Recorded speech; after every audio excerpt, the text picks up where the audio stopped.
Okay, thank you very much. And good afternoon, everyone. My name is Rosa KUSBIANTORO.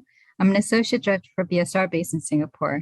And I've been working with our member companies on various human rights issues for the past 10 years.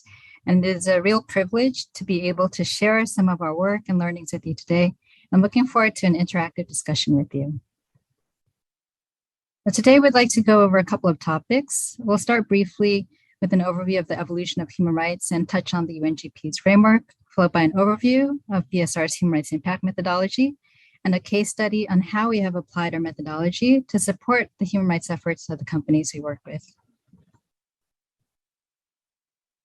We often start our discussions on human rights with a basic introduction and set of definitions, but I understand that today's participants are well-versed and experienced in human rights, so we will not go over this slide in detail.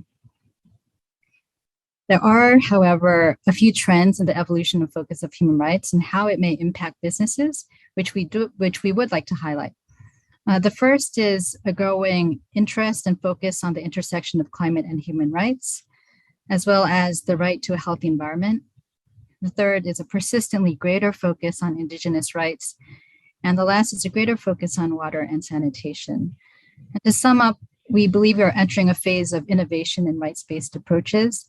And we anticipate the integration of previously separate topics into a holistic human rights approach encompassing good corporate governance, diversity, equity, inclusion, and also climate resilience. But having said that, the UN guiding principles, which was just described previously by our colleague from JPyong, will continue to serve as the underlying framework for businesses to demonstrate how they're respecting the human rights of their rights holders. And just a brief reminder that many countries, have developed national action plans and legislation to implement the UNGPs, as highlighted earlier. And we anticipate at BSR that this trend will continue to evolve towards mandatory requirements for all-inclusive human rights due diligence, rather than a topic-by-topic mandatory approach. And now we would like to focus on the human rights due diligence aspect of the UNGPs. So basically, also as previously explained, the UNGPs does lay out the expectation that companies should avoid infringing on the human rights of others and should address adverse impacts with which they're involved. To achieve this, businesses should carry out human rights due diligence. And the human rights impact assessment is the first step in this process. So there are a few elements which we would like to reemphasize, which are very important to keep in mind. We'd like to highlight 2 points in particular. The first is that the assessment will focus on the impacts on people, such as a company's employees and local communities, instead of the risk to the company's reputation or other financial and legal risks. And the second is that the assessment will assess impacts against all internationally recognized human rights. In cases where the national law is weaker, the assessment will choose and use the higher human rights standard. And this is where, for example, there may be differences from some audits that you're already performing. For example, RBA audits, which typically mandate compliance with national regulations. I believe we received a pre-question on this, and we're happy to discuss this further during the Q&A session. BSR's human rights methodology consists of a few elements, which include desktop research on the country and industry context, internal document review of the company's management policies and systems, interviews with internal and external rights holders, and also analysis based on our experience conducting assessments for other companies in the same sector or country. Another key element of HRIAs, which we want to highlight, is prioritization. Now, all companies have various risks which they need to address with a limited set of resources. And prioritization will help identify the most relevant and urgent risks that companies need to address as a priority. There are 2 main things which we look at under prioritization. The first is salience of risk, which indicates how serious and likely a potential impact would be on a rights holder. This is determined by scope. For example, how many people could be impacted. Also by scale, how serious is the impact Does it involve late payment of wages, or would it lead to death? Remediability is relatively easy to compensate someone who receives late payment of wages, but compensation to family members over a death is not considered as remediable. And likelihood, how likely is the impact to occur, taking into account the country and sector context? And the second factor we look at is the relevance for business action. So we look at attribution, and as described previously, is the company directly linked to the impact? Or did they cause the impact? Leverage, what is the ability for the company to affect change? And we also look at how well the issue is being managed by the company to determine the residual or remaining risk after management is taken into account. And this is where it is critical to highlight again the importance of strong engagement with the company's rights holders. So as we know, many companies have excellent management policies and systems on paper.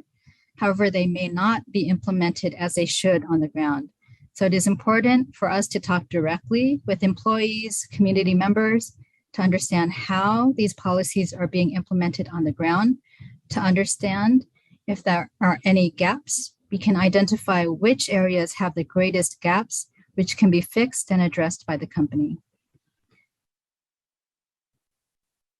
These are a couple of examples of the output of a human rights impact assessment report, which show the different types of risks which are relevant for a company.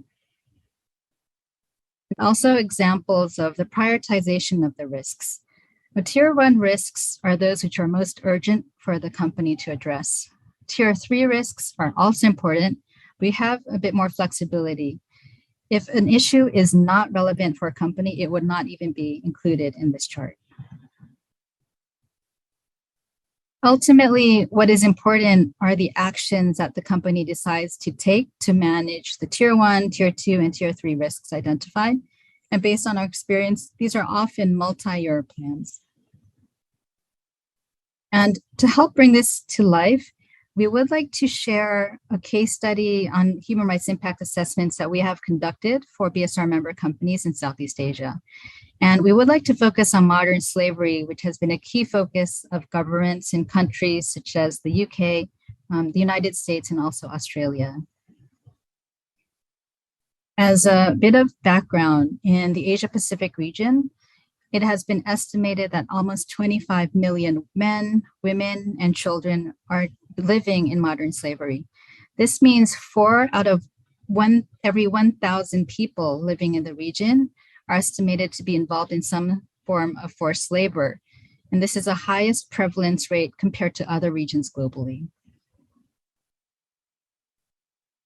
The Global Slavery Index, which is published by the Walk Free Foundation in Australia, measures the strength of government response in this topic. Asia Pacific scored an average CCC rating on government response, which is considered very weak. And this weak regional government response is one of the reasons behind why there is so much emergence of stronger mandatory human rights due diligence requirements from countries outside of the region, and also why there is greater expectation placed directly on companies themselves.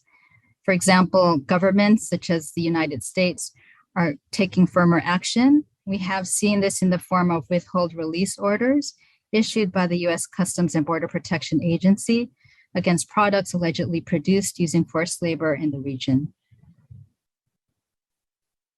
And in response, these are a few areas where we are seeing increased activities from companies. BSR in particular, we've been involved quite extensively in the assessment of migrant worker policies and practices. The high prevalence of migrant workers in the region, in combination with weak government regulations and response, has created high risks in this area for many companies. We have conducted assessments to help companies make informed decisions about actions they can take both in the short and long term to protect the rights of migrant workers in their operations and also across their supply chains. It is important for the assessment to cover a migrant worker's full employment life cycle, as there are different types of risks that are present throughout all of these stages.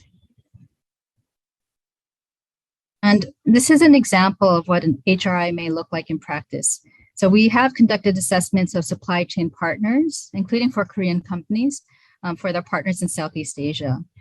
In addition to desktop research and internal document reviews, what's important is we do usually take at least a 1 week field visit. Of course, this is prior to COVID. And for a particular assessment, as an example, we interviewed on the site 125 employees, as well as 2 local suppliers who are key for that company, also local civil society and government stakeholders. We also interviewed management team members from the corporate headquarters in Korea, as well as international organizations who are relevant, were interviewed remotely by phone. And these slides show examples of the type of information that we gather from multiple rights holders during our assessments. For example, in relation to working conditions, also in relation to forced labor, as well as child labor. And the slides also contain examples of resources which we refer to during our human rights impact assessments. And it's important for the findings of the assessment to be framed against the UNGP's expectations. Since we have a limited amount of time, we'll only go briefly over 3 aspects. Unfortunately, we cannot share detailed findings of the assessment since they are confidential. However, this slide does show high-level examples of human rights impact assessment findings based on the different nature of activities that take place within a company.